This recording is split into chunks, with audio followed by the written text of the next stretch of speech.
How are you doing? Going back to the Stephen Knight. Want to remind you all over social media, Facebook, Twitter, Instagram, and of course our official website, thestephennightshow.com. You can also check out our merch there. Go to our YouTube channel as well, The Stephen Knight Show, and subscribe, comment, and let us know what you think about some of our topics. Now, Lynia and Nayyir are out today, but we are welcoming back the wonderful Nina Blaylock.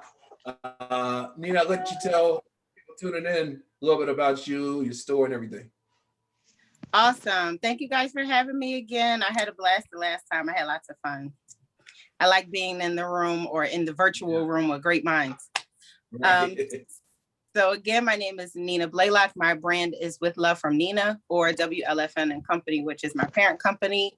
I have an awesome online store full of inspirational tees, sweatshirts, cups, throws, and you name it. If I thought of it, it's on a shirt, it's on a cup, it's on something. But the goal of each product is to infuse hope into the world one dose at a time. So if that's one cup at a time, one shirt at a time, one blog post at a time. I also do mental health coaching through my company, Al Musai, which is also on Instagram. And I also do 8,000 other things. And I am a published author, and I'm a HuffPost contributor. So that I tried to do that in like 60-ish seconds, Stephen. Yeah, you're a busy woman for sure. We definitely appreciate you coming back on joining us. All right, so our question of the day is, how are you feeling today? Nina, I ask you first. Angry. I was technical difficulty tonight. I'm so sorry. Why are you angry, Nina? I hear you now. We're good now. Yay! Oh, geez, man, okay. I had to give a round of applause to that for Chike. I said, why are you mad? Why are you angry? I think majority of my anger is a lot of this still lingering, which is, we just know it's not going anywhere. Social unrest, racism, bigotry. Yeah. You add to the list. We could just keep going. Of course, everybody knows about the trial that has started for George Floyd. And the things I was extremely swamped all day, so I couldn't tune in. So I was going to do my recap tonight, but I got enough information from the people that were watching that I was just like, can I just wake up and not feel like this is just not going to turn out right? But it's like, I'm a woman of faith. So I'm like, okay, my dear creator, if it is whatever you will, I'm going to go with the flow. But bruh, I'm angry. So that is, you know, I'm gonna release that before I go to sleep. I'm gonna meditate and I'm gonna just shake it off. But that has been my feeling all day. I definitely feel you. We're gonna talk more about the trial in our next segment, but yeah, that I definitely feel you. And I've been watching, so I know where that's coming from. Chike, how are you feeling today? I'm better now that I can hear you guys. I'm good. I'm blessed.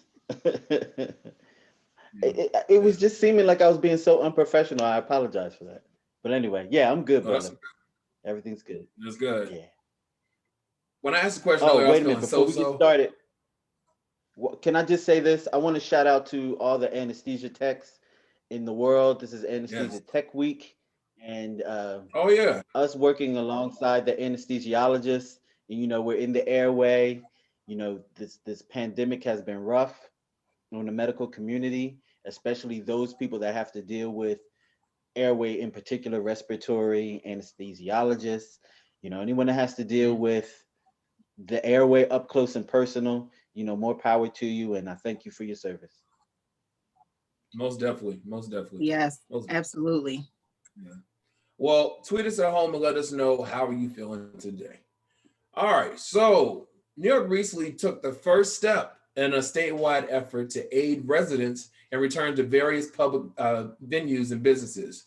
Governor Cuomo just announced he launched the country's first digital app to confirm proof of vaccination against COVID-19, which will be required to gain entry to many of the state businesses and events, and more states are looking to follow suit. Now, US Today reports beginning April 2nd, New York residents will have the ability to pull up a QR code on their smartphone or printout, showing proof that they have been fully vaccinated against COVID-19 or tested negative for the virus causing it. Formerly known as a Excelsior Pass, It'll be served as an official certification that will be used for the very first time in New York. Now, are you surprised that this is going this way? Do you think more states will pick up? Chike, I'll let you start. You know, I told you this was coming when I got my shots. I told you this was coming. Yeah. And it was simply off of them giving me the CDC card with the dates that I took the shots and the doctor signing off, you know, that I had the shots. And after the last shot, I was told, make sure you hold on to this. This is proof that you have your vaccination. Right then and there, I knew that it was going to be something. Yeah. Nayyir, what's your thoughts on this? I'm with Chike. I feel like a lot of this stuff is just writing on the wall. Like the writing was already on the wall, excuse me. And I feel like the other states are definitely going to, you know, follow suit, except for, you know, those wonderful red states that just want to remain antiquated and don't want to fall in line with certain things that could be beneficial. But then on the flip side, I feel like some people are going to feel like this is some sort of an invasion or a tactic to force people into immunization. And so I feel like it's gonna create a ripple effect. I mean, it definitely has its advantages, but it's definitely going to create a ripple effect that we are going to watch play out on all of the news outlets, including this one. Right. And I had predicted way back, Stephen, if you remember, that they were going to basically squeeze people out of life. Like, so as far as like things you do socially, it's going to minimize if you do not have the vaccination. Then eventually it's going to be international travel. Trust me, it's coming. Yeah, they're already talking about the COVID passport. You know, the travel to certain countries and that they're talking about. Really? Mm-hmm. They haven't implemented, but that's been in discussion. But you know, if people don't like wearing masks, just imagine when they are forced to get a vaccination. It's gonna be a mess. We'll see what happens. I think though it will be great to get back to some kind of normalcy. But, please. Yeah. It will be. So we'll see what happens there. Well, everyone's been talking about Derrick Jaxn. Lord. Relationship guru. And he was always making videos, you know, black men don't cheat and, you know, give relationship advice. And he would do it from his car a lot of times. Well, apparently a woman was about to expose that he had been sleeping with her. And so he sat down with his wife, Lynia Jaxn, and they sat on the couch, and he confessed that he had cheated on her multiple times and been inappropriate with other women. He doesn't condone it. They almost broke up for a year, but you know, they've worked through their issues, blah, blah, blah, blah. Well, the video went viral, and people were saying that his wife, like, she was being held at gunpoint, you know, held hostage. They were like, sis, blink if you need help. Once for yes, twice for no. And she's been making videos saying that this is warfare, because they were criticizing what she had on. She had like a bonnet on and, you know, sweatpants and all that. And she was saying that there was her armor of war, and she's happy. But apparently two of his mistresses have spoken out. One said that she was pregnant by him last year, and he didn't want her to give her the baby, but she did. And then one said that that she was still messing with him as early as November, recently as November.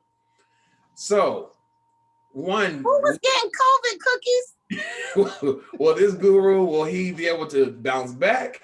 What do you thoughts on everything? Nia, let you go first. Ciao. I needed to take a breath because that whole entire scenario. So, of course, because I'm vocal on social media, my phone exploded, and it was like, okay, you're gonna say something, you're gonna speak out, you're gonna have a comment. I was like, first of all, let me explain to y'all that you can't take advice from anyone if you are not whole within yourself. If you are not secure within yourself and can filter out my sister said, when all of this exploded last week, one of my sisters, she said a broke clock is right at least twice a day. My daddy always used to say that. So I was just like, it might have been times, y'all don't murder me for this. The man was right on occasion. but the clock was still broke. But nobody realized that the daggone clock was broke. But he's not going to be able to come back from this. There is no, social media will crucify you. Black Twitter is an army all in itself. Forget Instagram. Black Twitter is an army all in itself. And they sitting there and they said the delegation said that Derrick is out. Can we go get somebody else to fill his seat? Because he has officially embarrassed us. And let me talk about this bonnet. Because everybody has been crucifying this bonnet. Right. And I said this. And we all joked about it initially because I said on social media, I said, honey, he had a WWF grip on her hand and was not letting her, he had her hand in a wrestling move. And he was like, I want you to move, Anime. Right. I want you to move. You got one good time. Just go do what I say, what we said. Right. And I said this, I said, what people fail to realize about emotional and mental turmoil in a relationship is you will wear it.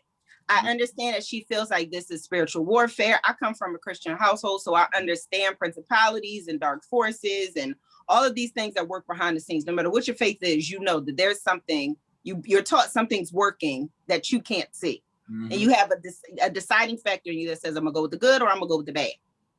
However, listen, ain't that much war in the world. Ain't that much, Stephen? Ain't that much war in the world. Right. Every little Black girl that has ever grown up, your mama told you, don't you ever go outside and embarrass me. Yeah, my sister. And not comb your hair. Mm-hmm. Put a bra on that sits your girls in the proper position and dress accordingly. Now, I didn't say she needed a ball gown, and I'm not condemning her. I just feel like that was not a war stance. That was, I am wounded, I am hurt, I am embarrassed, I am broken, and I'm trying to heal, but privately I can't because Stephen, one of the girls, she did an interview with the girl from Hello Beautiful before they did that video.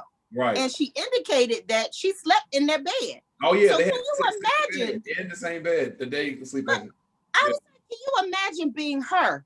I'm not putting on nothing. I'm gonna say, bro, I'm gonna just sit here. I'm here so I don't get fined. Right. That's it. That's why that was my take as a woman. I was like, I know what that looks like because I've been there. Yeah. You are here. You are on a Marshawn Lynch path. I'm here so I don't get fined. Mm-hmm. What am I supposed to say? That is, I'm not buying, and that's her faith, her choice, and how she chooses to walk in that.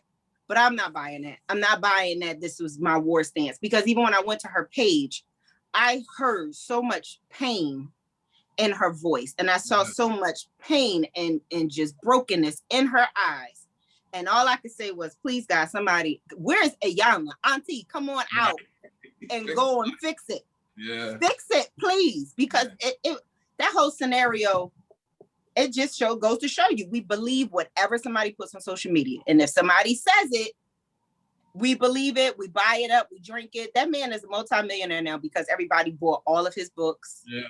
Yeah. They attended whatever he gave out, but it's pictures floating around, Black men don't cheat. And I'm like, Derrick, bruh, it's always receipts. You shouldn't have did that. That shirt was a no-no for you. I was listening to the radio on Friday, and one of the MC, he said, this man was sitting here in his car telling us not to cheat while he's on his way to his side piece house. Baby, he was sitting outside. I don't care what anybody say. He was sitting in front of old girl door playing his cue up music while he was talking to us. He turned the camera off and was like, I'm outside. Right. You gonna come unlock the door? She said, you already got the code. I'm coming up. Right. Like, he was sitting outside waiting to do his side thing. That's why he had all the huff and puff in his chest. He like, they don't even know. They ain't never gonna catch me. Listen, Roadrunner, beep, beep, we caught you. It's over. The jig is up. Right. Chike, what are your thoughts on all this? It reminds me of years ago, there was an evangelist. I can't remember his name, but he was part of that television evangelist stuff. And the show came on in the morning, and he got up in the morning, and this is just before the big news broke that he had been sleeping around with a lot of women. And he was on the screen, and the tears were streaming down his face. And he said, Father, I have sinned. And that was his last moment on television because his career just went into the trash after that. You cannot live and put yourself on a pedestal and claim that you're mightier and higher than any other thing that's happening and do the very thing that you're saying that you're not doing. You're a total hypocrite and a lie. Right. You've made money off of people because they believed in what you were saying. They were following your doctrine. You are a lying fool. You lucky people don't come get you. Seriously. If they don't sue him and want their money back for all the books, any merchandise that they purchased, he's made himself liable. Like the in a big way, in a big way. If he had any sponsors or endorsers, they're really going to come after you because they invested money. That's true. That's true. Chike, I just want to piggyback off of what you said. It's like putting yourself up here. And my thing is relationships are to each his own, right? So it's whatever you have going on behind closed doors, indiscretions, issues that happen, that is between the two of those people if they want to decide to fix it. I've seen worse come out better in the end. I've seen two people that were completely a mess and somehow they said that this was worth fixing and they fixed it quietly away from prying eyes. Of course, you still had nosy people because Black folks is nosy anyway, but they still had that, okay, listen, I'm wrong. Can we fix it? And it's up to them to decide, can we fix it? Can we not? But then to go in front of the world for years now, years. Yeah. You've been telling all of us, Black men don't cheat. Ladies, it's not worth it. He preyed on the wants and needs and emotional distress of women all over the world that believe Derrick Jaxn is the holy grail of the Black man. No, he is not. And then he has his wife out here looking like a fool. Right. His wife looked like Boo Boo the Fool. Yeah. I said, she looks crazy now. The humiliation. I said, somebody need to put them on suicide watch. I really believe that. People thought I was joking when I said, no, I'm a mental health advocate. Somebody needs to keep an eye on their mental health, especially hers. She looked like her soul left her body. You know what I bet? I bet someone is going to swoop in and tell them before this wave of theirs is over to gather their broken belongings and start doing a reality show circuit, start doing as much as they can to make as much money as they can off of this wave, whether it be good or bad or indifferent, before it dissipates. And that's what I think somebody already told them that, Chike, because you saw that he went and circled back and he commentated on his own confessional video. He did it in third person. And went, but you know how, if anybody's ever seen his videos, he goes back and he looks at, like, he'll do the side by side. This is this person over here, and this is what they're talking about, and I'm going to comment on it. He did a commentary on the whole confession in third person. And Derrick, blah, blah, blah, blah, blah, and Derrick, blah, blah, blah, blah, blah. I said, we're going to send him some new t-shirts. Narcissist Anonymous. We need you to go to the meetings, Derrick. They on Wednesdays, they probably got good ginger ale and cookies. You need to go to the support meeting because why would you do commentary on your own confession? I think, honestly, if he would have been transparent and not saying put all your business out there, but saying, I've struggled with this or I struggle with this. I'm just trying to give you a perspective of how I know this hurts the woman. Yes. Had he done that, this wouldn't even be a thing because they would have said, yo, he's keeping it real. He's being transparent. He don't tell us all his business, but he's saying, hey, I've done this. I've been this man or I am this man and I'm struggling with it. But these are the things that I see that happen as a result of my behavior. I'm just trying to help you out from a perspective of a man that has been there. Had he done that, this would have soared beyond what he has right now. He would have been sitting somewhere on Oprah Soul Sunday and she would have been giving him flowers and rounds of applause for being this relationship advocate as a man that's trying to pull himself together. It would have had a great commentary, but he didn't ruin that. Right. Very true. Well, we're going to take a quick break, come back with some more hot topics right back after this.